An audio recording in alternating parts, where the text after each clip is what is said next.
అందరికీ నమస్తే. ముందుగా నన్ను కన్న నా తల్లిదండ్రులకు, నాకు విద్యా జ్ఞానము, అక్షర జ్ఞానము నేర్పించిన నా గురువులకు పాదాభివందనాలు తెలుపుకుంటున్నాను. ఈరోజు కొంచెం మనం భగవద్గీత గురించి చెప్పుకుందాం. ఈ భగవద్గీత గురించి నాకు భీమిలీలో లక్ష్మీబాయి అమ్మగారు, ఆమెను అమ్మగారు అమ్మగారు అనేవాళ్ళం, గురవమ్మ గారు అని కూడా అనేవాళ్ళం. ఆవిడ నేర్పిన విషయాలు మీకు షేర్ చేస్తాను. 4 విషయాలు చెప్పారు ఆవిడ. ఈ భగవద్గీత అనేది మన జీవితం గురించి చెప్పినప్పుడు, ఈ సంసారం అనేది ఒక సాగరము, దాంట్లో నువ్వు ఒక నావ. ఎప్పుడూ కూడా సాగరంలో నావ అలా వెళ్తూ ఉంటే సజావుగా సాగుతుంది. కానీ ఆ సంసారం అన్నీ నువ్వు గనక నావలోకి తెస్తే, అంటే నీళ్లు నావలోకి వస్తే నావ మునిగిపోతుంది. అదే విధముగా నువ్వు కూడా ఆ పరిజ్ఞానంతో ఈ సంసారాన్ని ఈడుకు రావాలి. ఆ సంసారాన్ని నీలోకి తెచ్చుకోకూడదు. నీ ఒక నిమిత్త మాత్రాలవి. ఈ జన్మకి ఇక్కడ పుట్టావు కాబట్టి నీ బాధ్యతలు నువ్వు నెరవేర్చుకొని చక్కగా నీ పని నువ్వు చేసుకోవాలి అన్నట్టుగా చెప్పారు దీని గురించి. రెండోది, తామర పువ్వు చెప్తారు మనకి. తామరాకు కానీ తామర పువ్వు కానీ నీళ్ళల్లోనే ఉంటుంది, కానీ నువ్వు పైకి తీసిన వెంటనే నీటి చుక్క కూడా దానికి అంటదు. అదేవిధంగా నువ్వు కూడా సంసారంలోనే ఉండాలి, కానీ ఆ సంసారాన్ని నీలోకి తెచ్చుకోకూడదు, నీకు అంటించుకోకూడదు. నీ బాధ్యతగా నువ్వు సంసారంలో తల్లిగా ఏం చేయాలి, భార్యగా ఏం చేయాలి, అత్తమామలకి ఎలా చేయాలి, నీ యొక్క తల్లిదండ్రులకి ఏం చేయాలి, సొసైటీకి, సంఘానికి నువ్వేం చేయాలి, ఇలా నీ కర్తవ్యాన్ని, నీ బాధ్యతని నెరవేర్చుకోవాలి. అంతేగాని నీ లేకపోతే ఏమైపోతుందో, నేనే శాశ్వతం, నేనే సర్వస్వం అన్నట్టుగా కాకుండా నీ యొక్క ప్రయాణాన్ని సాగించుకోవాలని చెప్పారు. ఇంకా మూడోది, పులుసు తెడ్డు. మనం ఏదన్నా ఒక వంట చేస్తున్నప్పుడు వెనకటి రోజుల్లో తెడ్డు అనే పరికరాన్ని వాడేవాళ్ళం. అది చెక్కతో చేసి ఉండేది. అది ఎంతసేపు మనం మర్చిపోయి పులుసులో ఉంచేసినా వేడెక్కదు, మనం చేయి పట్టుకోగానే కాలదు. అదే స్టీల్ది కానీ వేరే గరిటెలు ఏమన్నా అయితే మనకి కొంచెం సేపు దాంట్లో వదిలేస్తే మళ్ళీ పట్టుకునేటప్పుడు మన చెయ్యి కాలి ప్రమాదం ఉంటుంది. కానీ ఈ చెక్కతో చేసిన ఆ తెడ్డు అనే పరికరం మనకి కాలటం అనేది జరగదు.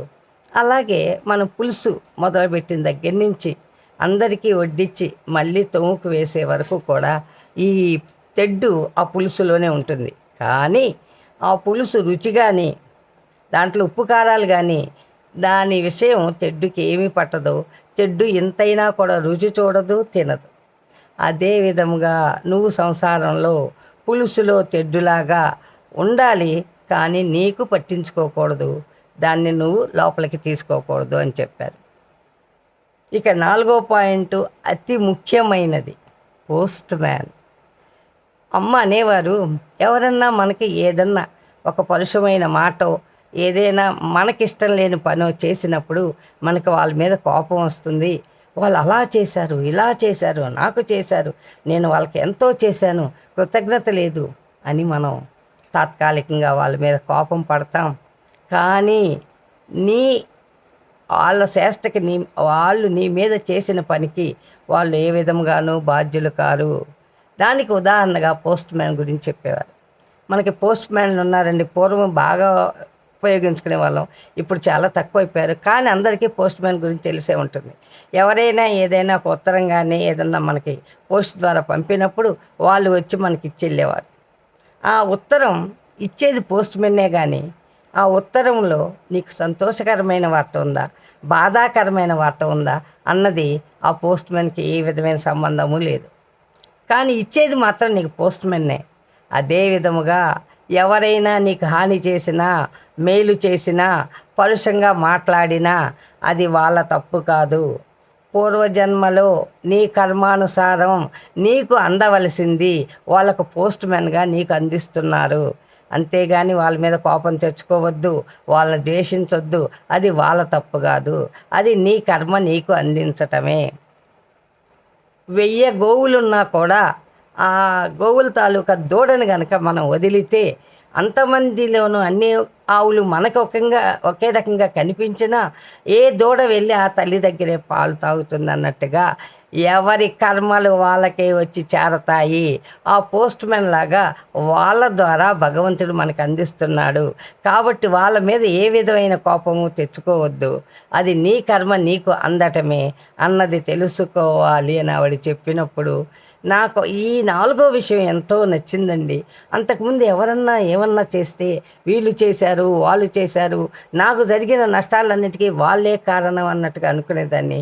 కానీ ఇప్పుడు 3 ఏళ్ళు నాకు చూపిస్తున్నాయి, ఒకేలే అటుంది.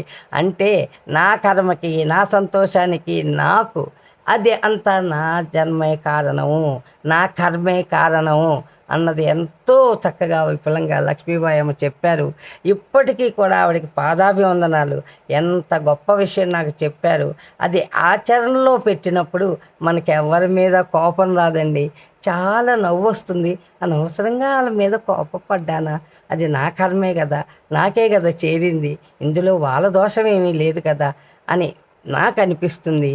మీరు కూడా ఆలోచించి చూడండి, మీకు నచ్చవచ్చు.